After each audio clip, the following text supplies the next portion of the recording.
So as all of you have seen, my journey of 50 years covers right now as the chairperson and academic council member of National Forensic University.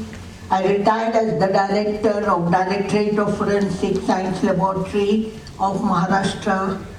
Also created about 3 institutes of forensic science for Government of Maharashtra and was also Senate member of Mumbai University.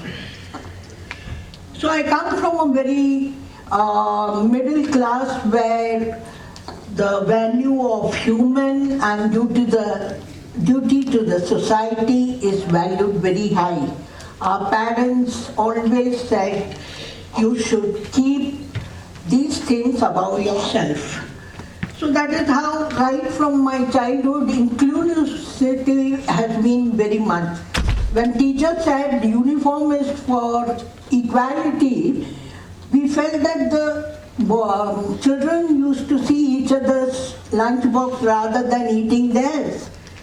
So I was the one who went and said, let's share the lunchbox so that equality comes. You won't believe the school, it is Railway Convent, which follows this now also. So I'm very happy to do such small things in the society. And in my days, we had to go and collect milk in the booth. So even the senior citizens all standing in one line.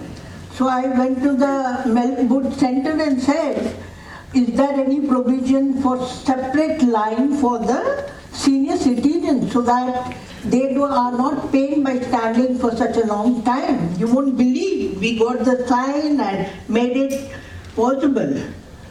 So in the college again, everywhere it was my thing, what is our right, you have to do it. We were very few girls in the school, college, Shivaji Science College, and there was no ladies' common room. So I went to university, found out that even 1 or 2 ladies there has to be ladies' common room. So we made it that we will have a common room for the ladies and also take part in the games. In those days in 72, 71, there was no games in some of the colleges for the girls. We made a group and volleyball I was playing in the school and we won for the college. So this is how making a difference in everything and making myself available for people so that they get the correct right. This was there from me from the childhood. Now when I passed out my MSc, a big question came. There were 3 appointment orders from institute like Reserve Bank of India, Institute of Forensic Science, Nagpur, both of this from where I studied and I stayed with my parents. And the last one, the Forensic Science Laboratory, which was in Mumbai. I got selected through the Public Service Commission. My parents were very free and they said, you select what you want. So I thought forensic is one of the fields in which you can serve the society very well rather than joining Reserve Bank or Institute of Science. In 74, I joined when most of them did not know what was forensic. And unfortunately for me, the boss was from Nagpur, who knew that I had 2 appointments at Nagpur and still I came to Mumbai. In a very sarcastic way he said, why are you joining this? What will a lady do in forensic? You know, that was the tipping point for me. And that is how I choose to be in forensic. In the initial stage, I was not given any work, only to do some table work or do the writing of the others' finding and other things. I was slightly disturbed.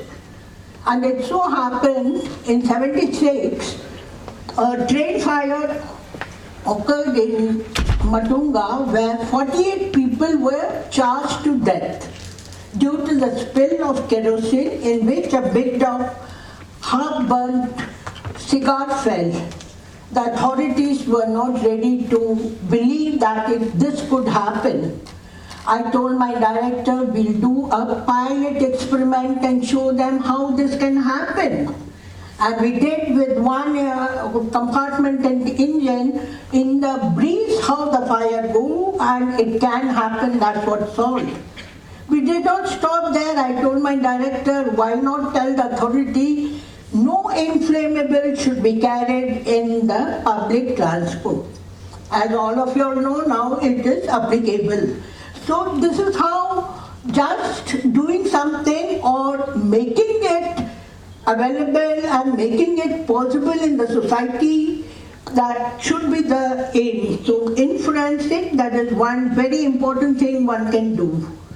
Then came another very big challenge for me is narcotic drugs in the 80s. All of you all know Mumbai and whole of the Maharashtra and most of the country was targeted by this menace of narcotic drugs, preparing brown sugar at home and whatnot. So United Nations Drug Control Program was out in the country, financing and training people all over the global. So Dr. Gentry, you see there, he is there and he was there to see what can be done, and he came to my division. He asked me, why don't you have a separate instrument for narcotic drugs rather than doing all cases together?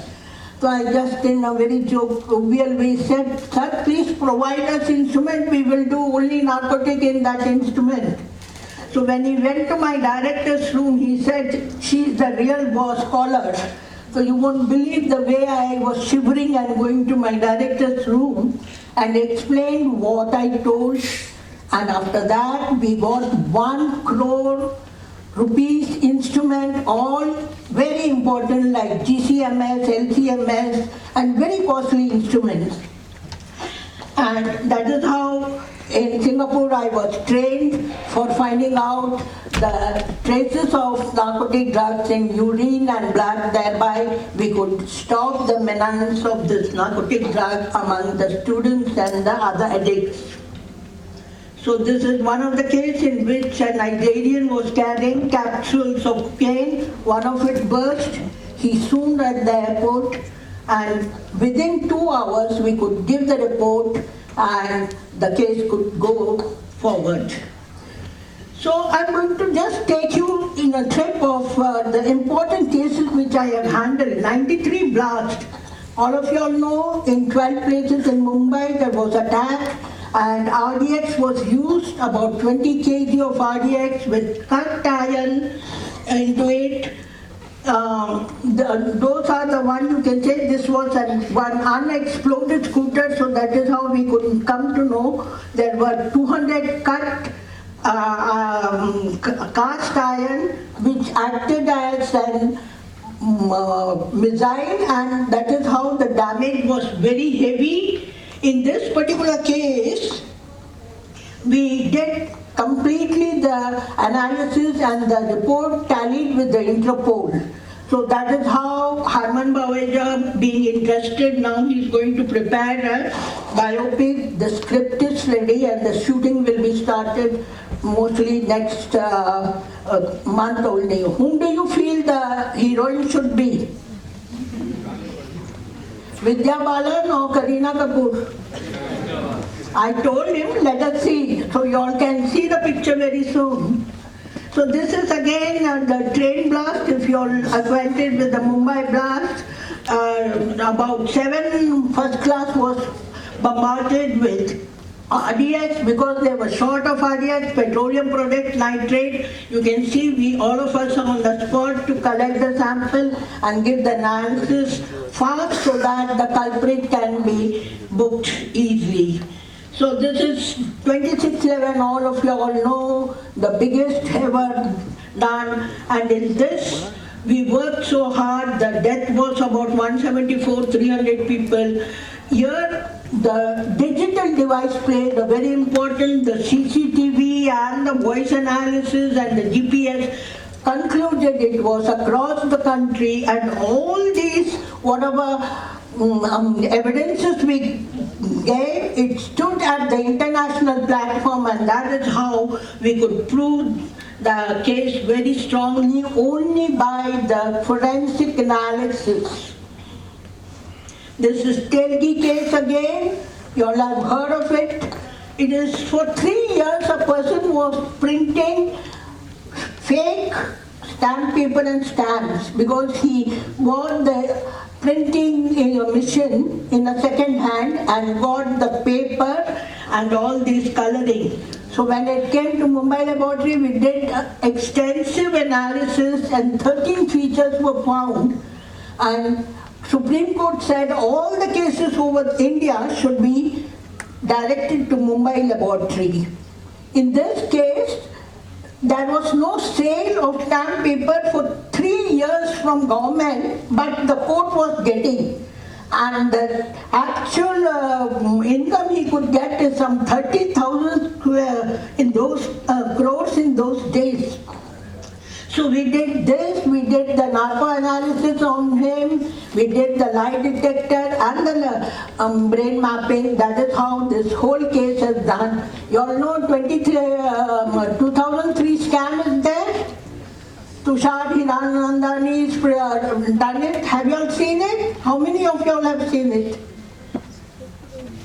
So in that, they have not mentioned anything about forensic. That's why I said we work behind the curtain. When I asked Tushar, he said, sorry madam, I didn't know you all work for the Telgi case. So this is how forensic people work. Their work are not known, but because of their work, the punishment is given.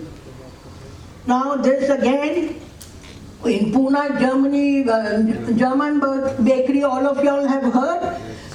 This was one of the biggest one. Again, here you had this ANFO, that is combination of RGX and ammonium nitrate kept in unclaimed bags. So this is how we always advise.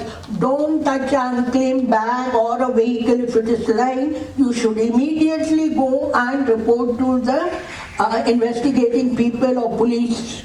So it exploded and we did the analysis.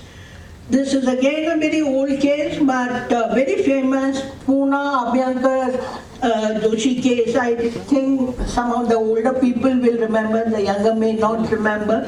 This was a case in which there was no eyewitness, but forensic complete analysis could take them to the hanging level. These were 4 students who read one novel wherein they started killing people by gagging, putting some scent and strangulating them with a nylon rope. After the death, they would go and inform the police, I heard some noise from this house. So that is how police never suspected these people. But one of the fellows finally broke down and he informed, and the whole thing came out and we could recollect completely and connect all the 10 murdered in this case, and forensic evidence led to the conviction. This is again a case of Pune where a girl poisoned her boyfriend with arsenic, a college MBA girl, and there was no evidence, but last person was she, so we advised the investigating people to do lie detector and other narcotic drugs, and from there we could get that she was the culprit, and trace of arsenic was found in her bag, and the receipt from where she bought, because arsenic is available in any medical shop, that could be connected.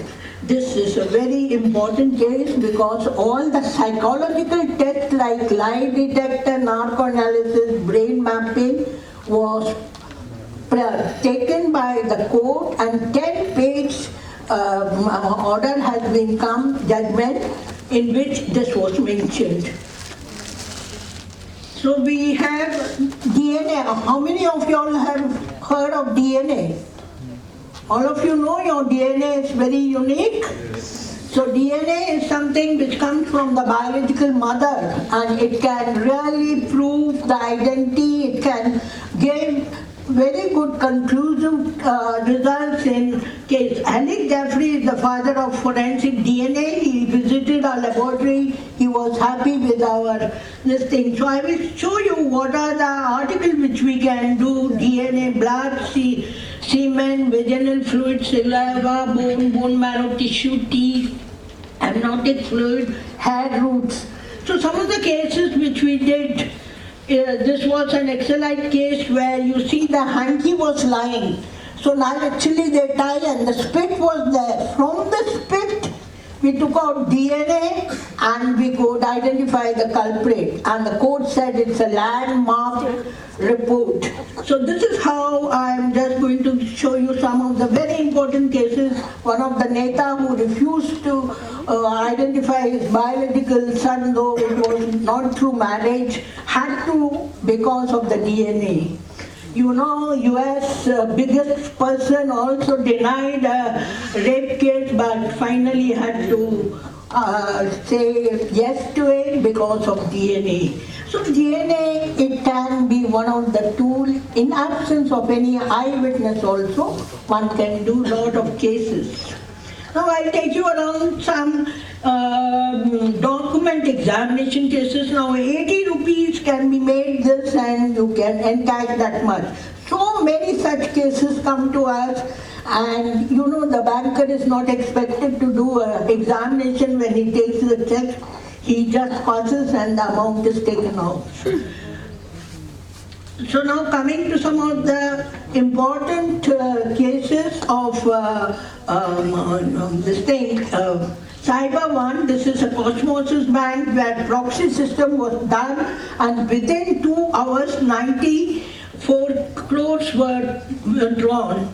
This is again a case where robbery was there, but the CCTV footage we could do and we could do. So I'm going to hurriedly take all these important cases.